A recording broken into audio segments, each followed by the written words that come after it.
Welcome back, my query writer extraordinaire. So if you recall, in the last lesson, we created a query that would show Prince Charming how much Cinderella spent on parties by using the sum function. Today we are going to learn how to make this sum function even more useful by learning how to add a group by section. After today's lesson, you will understand how to use a group by section with the sum function and see why the group by function can be so helpful. Group by will allow you to group your sums by various other columns. So what does that mean exactly? We'll go back to our penny pincher Prince Charming for an example. Cinderella knew that Prince Charming was as sharp as he was charming, so he wouldn't be satisfied by the current month's party spending for long. But there was no way Cinderella could give him the total amount she spent on parties. That number alone was too overwhelming. Rather than look at the total sum and give Prince Charming a panic attack, she asked if there was a way to see what the party cost was by each individual party. So let's take a look at the party cost table. We have party ID and amount paid that would help us get Cinderella the data she was requesting. If we just pulled back the sum of amount paid, we wouldn't be able to identify the sum by party. So we could make a query where we pulled back all of the party IDs and the amount paid without the sum function. Here is what a sample result set may look like. So we have the amounts spent on party 1 and party 2. The multiple rows per party are because the amount paid occurred on different days. With this result set, we could ask Happy and Dopey to add up all of the party costs associated with one party ID. So for party 1, Cinderella has amounts of 1,000, 2,500, 500, 1,000 for a total of 5,000. For party 2, Cinderella has amounts of 5,000 and 4,000 for a total or sum of 9,000. Happy and Dopey could manually add them up and manually create a report that looked like this. Now for 1 or 2 parties, this isn't a horrible way to get the data, but Cinderella has thrown way more than 2 parties. And also, Dopey wasn't the best adder, and Happy avoided doing extra work at all costs. Maybe one of the reasons he was so happy. So wouldn't it be great if there was an easier way to break out the amount paid per party? Another option would be to use the sum function, but only look at one party ID at a time. So in the where section, put a condition where party ID equals 1, and then party ID equals 2, and then party ID equals 3, and so on. Your result set for each party ID wouldn't need any additional adding, but you would have to write a ton of queries.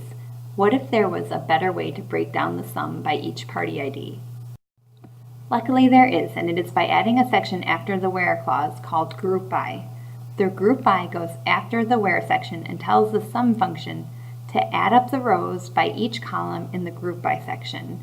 You can group by 1 or more columns. The column or columns you want to group by have to be part of the select section and mentioned again in the group by. If not, you will get an angry error message from the database saying it's confused. Let's take a look at the group by in action.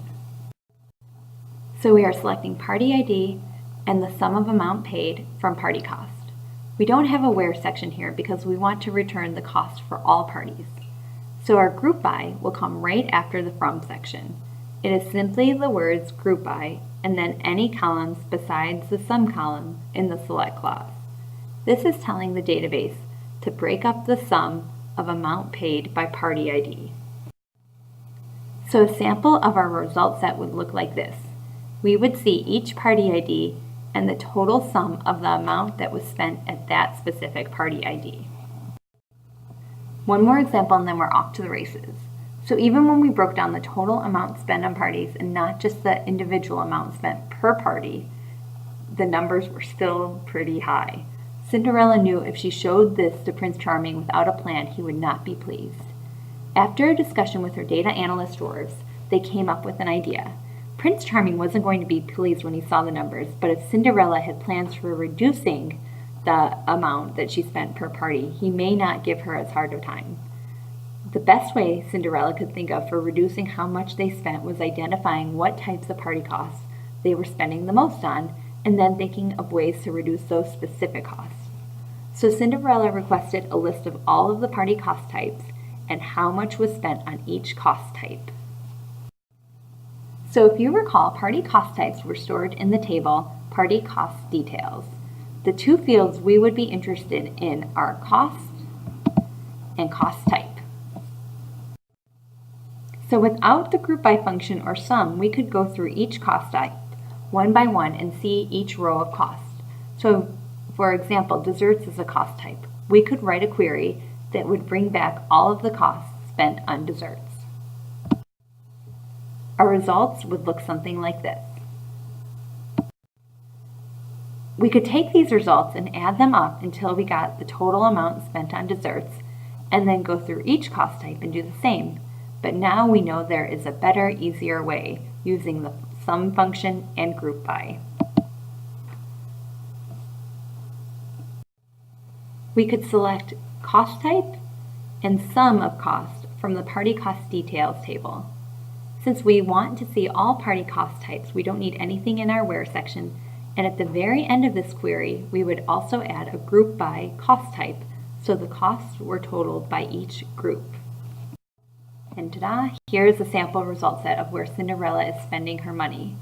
Now Prince Charming may not be all too pleased about this, but Cinderella would at least see the best place for her to focus for reducing their party costs. For example, she can see that they spend a ton on drinks, so if she could cut that down a little, they could really reduce how much they spent per party.